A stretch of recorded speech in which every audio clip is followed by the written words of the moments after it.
Salam Bapak Ibu yang terkasih di dalam Tuhan, puji Tuhan. Pagi hari ini kita kembali dalam perenungan dengan judul Iman yang Mengalahkan Dunia, yang terambil di dalam 1 Yohanes pasal 5 ayat yang keempat. Sebab semua yang lahir dari Allah mengalahkan dunia, dan inilah kemenangan yang mengalahkan dunia, iman kita. Saudara yang kasih dalam Tuhan, hampir 2 tahun kita menjalani pandemi, sehingga membuat kehidupan ini tidak stabil dan juga ketidakadanya ketenangan dalam hidup.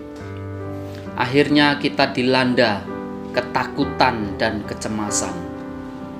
Dalam kondisi seperti ini, apa yang harus kita lakukan? Dengan menutup matakah? Kekristenan tidak mengajar kita melarikan diri dari realita.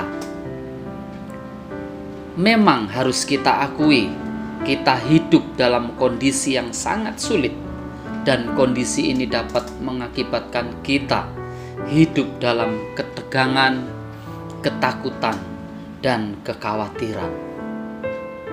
Ketika kita beriman kepada Kristus, itu menjadi satu puncak daripada semua keyakinan yang membuat manusia mempunyai keyakinan yang tidak bergeser.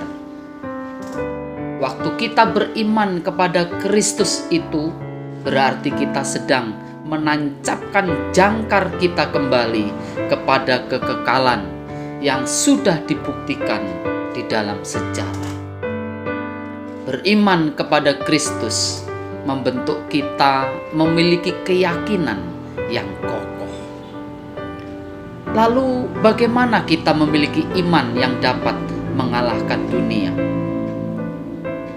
Yang pertama, saudaraku perhatikan.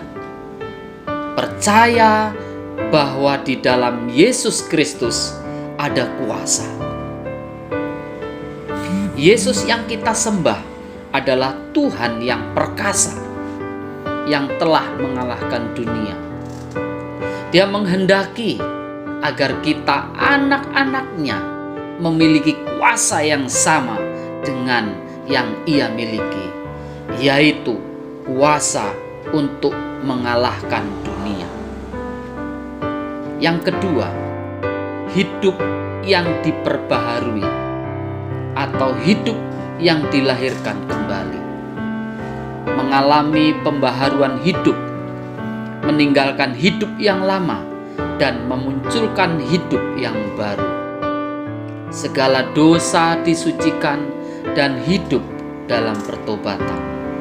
Sebab setiap orang yang lahir dari Allah tidak lagi berbuat dosa, tetapi Dia yang lahir dari Allah melindunginya, dan si jahat tidak dapat menjamahnya.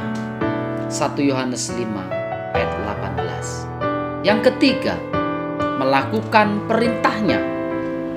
Orang yang melakukan perintah-perintah Tuhan adalah orang yang hidup dalam ketaatan. Ketaatan adalah harga yang mutlak. Jika seseorang ingin mengalami penggenapan janji Tuhan, ketaatan bukanlah sebatas larangan untuk melakukan sesuatu atau keharusan melakukan sesuatu, tetapi merupakan keseluruhan gaya hidup dalam diri seseorang. Maka melakukan firman bukan lagi menjadi sesuatu beban atau hal yang memberatkan, melainkan menjadi sebuah kesukaan. Tuhan Yesus telah mendemonstrasikan ketaatannya kepada Bapa sebagai gaya hidup di sepanjang hidupnya. Dia taat sampai mati di kayu salib. Oleh karena Dia mengasihi kita. Bapak Ibu Saudara sekalian, mulai hari ini mari miliki iman di dalam Yesus. Tuhan memberkati. Shalom.